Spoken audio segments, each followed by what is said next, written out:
Alright, hello everyone, I'm Sharpedo43, once again bringing you all week 3 of the GM7 League, I think it's what it's called. I keep forgetting, I think it's GM7 or G7ML, I don't remember. It's one of those three, or yeah, one of those three. But anyways, we're going to be playing against Cherry Man Cake once again, who is somebody that we've been playing with for a while actually. I think we've only played in Gen 7 though, which is interesting. Oh yeah, his team I think is the Rose Tower Copperajahs, yeah. So, yeah, in this league, yeah, he is, although we've never actually played against this team particularly just because of the fact that before I think he was like, I honestly don't remember, but it's something like, it was something Curums and then Blazing Blazigans or some shit like that, but now he's the Rose Tower Copperajahs, which is a team I never fought against because of the fact that, I think I don't think I've done a lot of leagues in Sword and Shield, at least ones that had him in it, but, anyways. As for his team, I mean, I can give you glimpses of his draft, but I'm not really going to go over it. Just know that his team is scary. And in fact, with the way he plays, he's actually also very unpredictable, so... But anyway, this is the team I'm going to bring for him. I honestly couldn't tell you how good it can be against it, because I feel like he can literally bring anything. And that guy likes to bring a lot of heat, so anything he does can actually, you know, throw me off guard. And I won't see it coming. But we're going to see. This guy is super ready.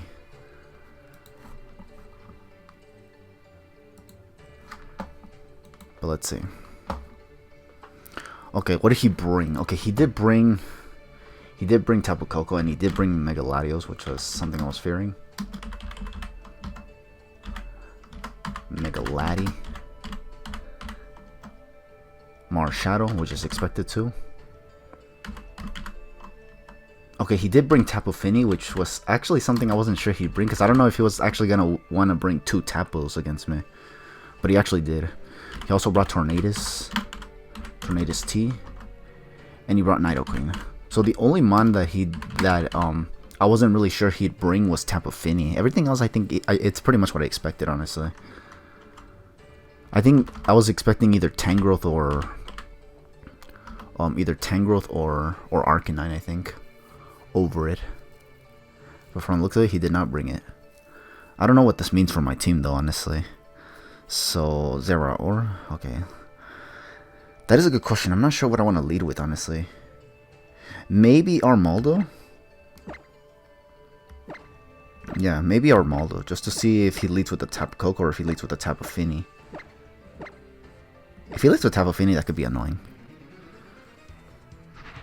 But here we go. We're gonna run back Cherry Man Cake. Hopefully we can beat him again. Although I'm not sure. Again, I honestly, in fact, I don't even know if I want to beat him though. But if I do lose, I don't want to lose too badly either, honestly. The reason why I say this is because if he's actually as good as he was back then, he might actually make playoffs and I might have to play him again. Okay, well he does lead with this actually. So now the question is, does he have like a steel move or something, or a water move for that matter, for my Armaldo, or does he not? And if so, what does he switch into? He could switch into Tapu Fini, honestly. It would not surprise me if he goes into that. Tapu Koko.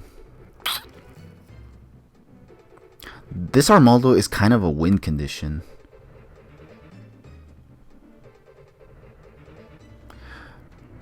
Really, his only switching is Tapu Fini, honestly, or Megaladios, but I actually X's that too, so I'm gonna probably just go for the standard Earthquake, honestly. I'm like kind of hoping he expects me to go for rocks and maybe tries to like go for something like maybe hard switch in Tapu Fini expecting that and then go for Defog or something like that. But if not, then maybe he'll just switch it in just to take the Earthquake. Okay, he is gonna switch it in. How well can I take this? Oh yeah, I take it fairly well. And now I'm just gonna go for this. How much will this do? It does a fair amount. That, let me be honest with you, I now kind of want to just go for the Stone Edge in case he goes for another one. Cause I don't think I have a flying type on, do I? Hold on, I don't remember. Yeah, I don't have a flying type on, so I don't think I want to do that. I'm gonna just try to go for Stone Edge again, or our Stone Edge this time. I'm kind of hoping he doesn't miss, because if I go for Stone Edge, it'll hit a lot of stuff on his team really hard. I think the only thing that will resist it is Smart Shadow, but I don't think he'll want to switch in Marshadow. Okay, he does switch out, but into what? Aquafina. Okay. This isn't too bad, honestly. In fact, this could be really, really good for me, actually. But of course I missed that, obviously. So now what I'm going to try to do now is... The Moonblast is likely to come now, I feel. So, I don't know if I want to switch into Milotic. I can't do anything with Milotic, actually, so probably not a good idea. The Moonblast, though, that's what I'm a little worried about right now. And what it can do. But he may not go for Moonblast as well. It could also have... well, actually, you know what? I'll just go for Tapu Lele anyway.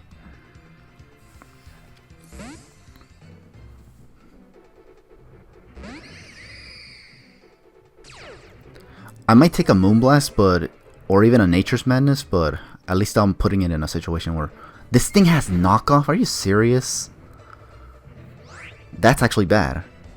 Because now I am actually in danger of the Marshadow. He doesn't have Registeel. Okay, that was the mon I was expecting. It wasn't Tangrowth. It was actually Registeel. So, okay.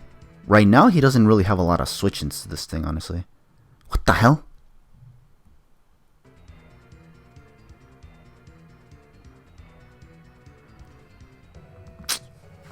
Boy.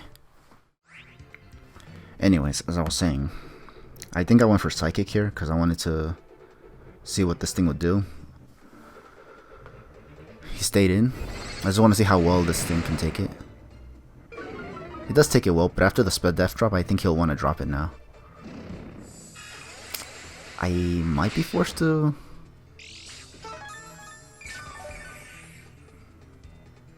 Okay, obviously I don't think he'll want to switch in...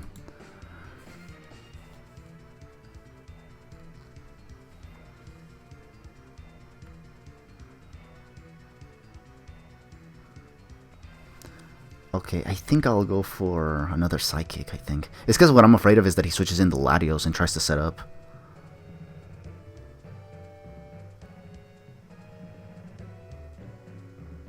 I think I'll try to go for it anyway. Yeah, I think I'll do that. He's gonna switch it out, okay. I'm in love with that. Yeah, he switches the terrain, so going for Moonblast was definitely good. Increases my chances of possibly lowering the special attack, which means the Thunderbolt won't hurt as much. Oh yeah, definitely, that does a lot. In this Zeraora,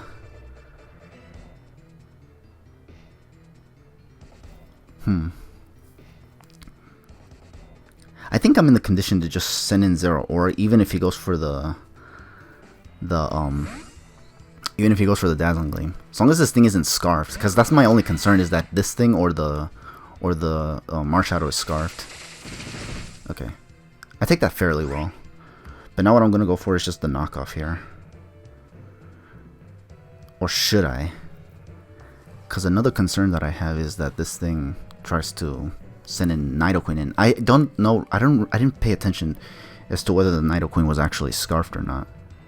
It might be though, which is why I don't want to risk it.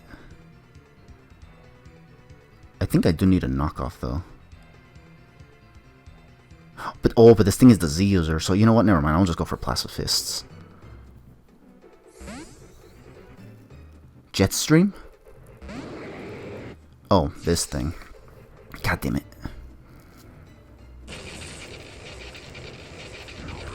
I do get a boost from the electric terrain, but how much will this do? Well, it actually does a fair amount.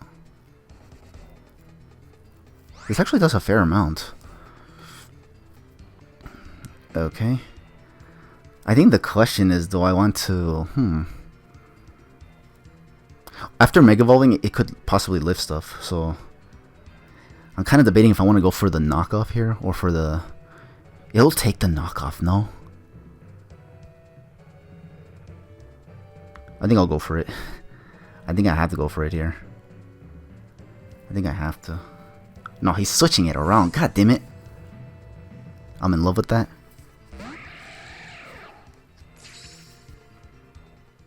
God damn it, this stupid thing.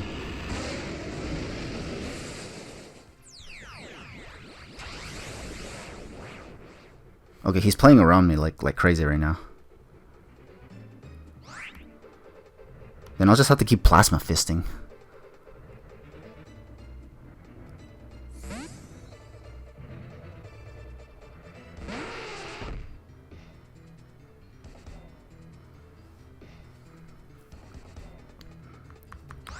You know what?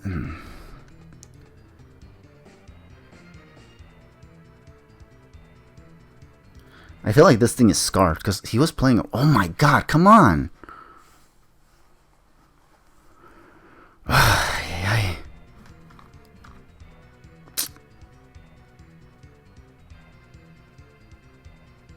I'll try to send in this, but god damn it, man. God, and it's me. Okay, god damn it. I'm gonna just switch in my Ludic. I'm not even gonna waste my time thinking about this. I'm just gonna go into my Ludic. If he doubles on me, whatever. Earth power. He might be scarfed on this, honestly.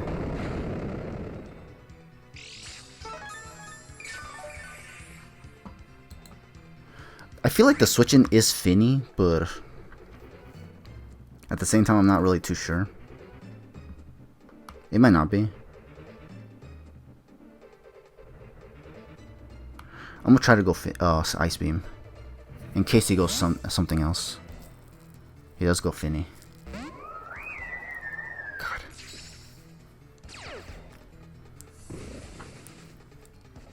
I think his Nido Queen is Scarf though, because he just stayed in on it on my Zero Aura with it when I could have just taken it out.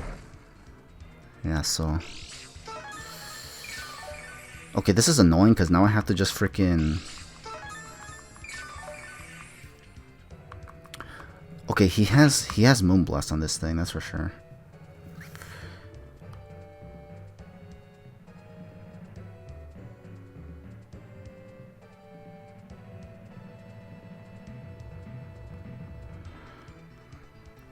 I'm gonna try to go into Metagross right here.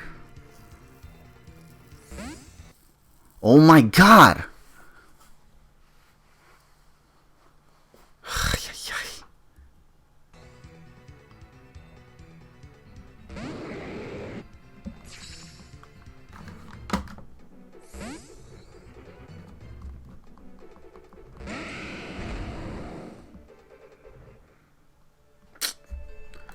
You know what, just fuck it.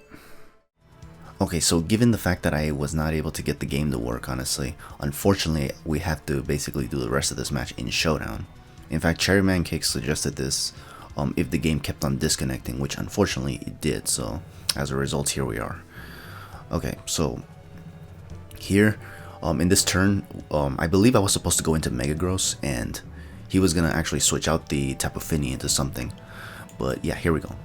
So it turns out he's gonna switch in the Latios, and I believe this is the Mega Latios too, honestly. So yeah, goal with this thing is to go for the Meteor Mesh, hope it takes it out, and if it outspeeds me, like if it wins the speed tie, then we just simply go for the Bullet Punch afterwards. Because I want to believe that it actually does do enough damage to, you know, take it out with a Bullet Punch. Right here he's gonna outspeed me and go for the Roost, and I'm gonna go for the Meteor Mesh. And from the looks of it, it does seem to be enough to actually take it out with a Bullet Punch. Thankfully, I don't remember if this Mega Gross was actually jolly or not, so I might not have even won a speed tie here. I might have actually just taken the hit, or be willing to take the hit, then go for Meteor Mesh, then you know, like outspeed it with Bullet Punch, and then take it out that way. But you know, I actually don't remember what the investments were on this Mega Gross, I'll be honest with you. So yeah, but either way, we do take out this Latios now, so that's what matters here. It's gonna send in this Nidoqueen and then for some reason switch into the Tapu Koko. I actually don't know why he did this, honestly, because I think this just gave me a free kill, honestly. He sets up the Electric Terrain, but now the Tapu Koko goes down. And now he brings in this, which I think is what he should have probably brought in the first place. On this thing, I stay in. I was kind of hoping he wouldn't have Heat Wave, but seeing how he just sent it in all willy-nilly like that, probably should have told me that he would have actually had it. But thankfully I do survive the Heat Wave, so I was hoping I could land a Meteor Mash right here, But as you're gonna see, I'm gonna actually end up missing that, which sucks because if I actually hit this meteor mesh, this thing could have either gone down entirely, or I probably would have been able to take it out with a bullet punch later, assuming he doesn't try to send in the Mars Shadow, honestly. But yeah, here he's gonna go for the hidden power, and I just hard switch into Armaldo because I kind of didn't want Mega Gross to go down just yet. I felt like this thing could have been pretty useful. So here he's gonna go for the Hurricane, and this is actually gonna miss. And I'm gonna go for the Stone Edge, and that's actually gonna take out the Tornadus T, which is actually good because this thing is actually very obnoxious and could hit a lot of my team pretty well, honestly. So I didn't want to deal with those shenanigans. Here he's gonna go into Tapu Fini, gonna go for the Scald. I thankfully live it. I think I might have been a Assault Fist on this Armaldo. I don't remember, but yeah. Either way, I land the Stone Edge on this thing. It doesn't take it out, unfortunately. It lives on 1 HP, which is kind of annoying. He's gonna take out my Armaldo, and here I believe I send in my Mega Gross. I go for the Bullet Punch. Kinda wish I went for the Meteor Mash right here, because this probably would have put me in a better position. Like, I think I would not have been able to you know, like, I probably would not have been able to take it out with a Bullet Punch because these things usually have Shadow Sneak, but, you know, it could have been crippled that maybe my loader could have just come in and scalded it afterwards. Just take a hit and then scald it, and then from there, let all the rest of my mons do the rest of the job, basically. But yeah, so, unfortunately I didn't think of doing that though. I just went for the Bullet Punch thinking I could finish off the Tapu Fini, and he ended up switching to this, and now I'm forced to switch into Tapu Lele right here, just to set up the Psychic Terrain to prevent this thing from going for Shadow Sneaks. At least for a bit, because he still has Tapu Fini and he's still gonna be able to set the Fairy Terrain back up. Here, this thing, I learned that this thing was not choice, this Mars Shadow, because after going for Shadow Sneak, he ends up going for the Spectral Thief right afterwards. My Tapu Lele unfortunately is not Scarf. If it was Scarf, I might have been able to outspeed this thing and just take this thing out. Probably would have, honestly, because it's not Scarf. I think that's the only way to outspeed Scarf Tapu Lele. But yeah, so I lose Tapu Lele right here. He's gonna get HP back because I think this thing was leftovers or something. I don't know. I'm gonna go into my Milotic now just to attack this thing. He's now gonna switch in Tapu Fini, and unfortunately this Skull didn't do enough. Gonna get leftovers recovery. He is gonna go for the Moonblast, and unfortunately, right at this precise moment, he gets the Spatak drop, which means the Skull is not gonna be able to take out Tapu Fini whatsoever. In fact, it might not take it out at all. Actually, it doesn't take it out at all, actually. As you can see, it puts it back at where it was when I first went for the Scald after the Spatak drop. So basically, I just realized here that there's nothing I can really do here. So what I'm going to do here is just recover until the Misty Terrain turns are gone, and then just go for a what's it called? A Toxic, assuming he allows it to happen, honestly. Which he actually does after going for this second Moonblast right here. Or not second Moonblast, like 5th or 6th Moonblast. I didn't pay attention, honestly, but he's been going for a lot of Moonblasts, obviously. Gets another Spatak drop here with his Moonblast, and I'm just going to keep going for recover here. This thing is now on a timer, which is good. I decided to switch out right here to just sack Mega Gross for some reason. I think it was just because I wanted to see what he would send in here.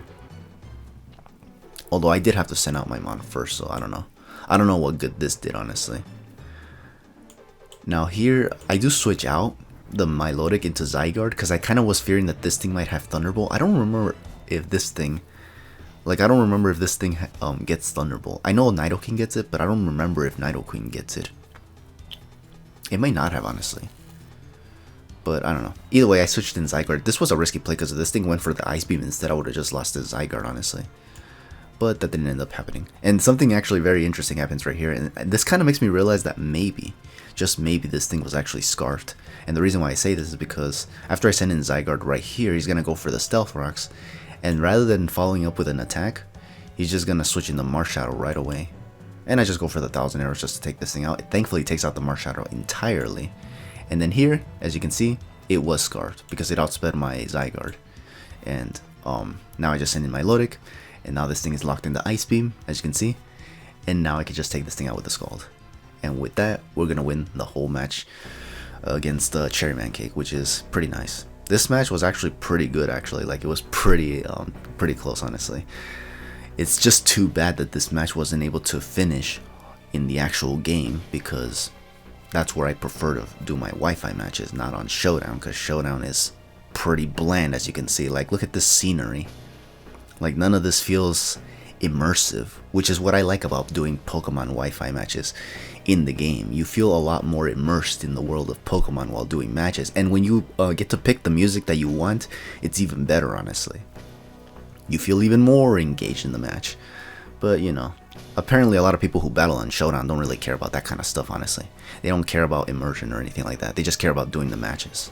They just care about winning or losing or whatever.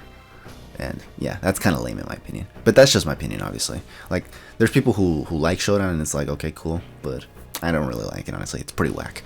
But either way, we win week 3 GSM. I don't know why the hell I can't talk. Maybe it's because I'm talking too fast, but yeah, it is what it is. We won this, so that's good. Now we gotta see what week 4 holds of.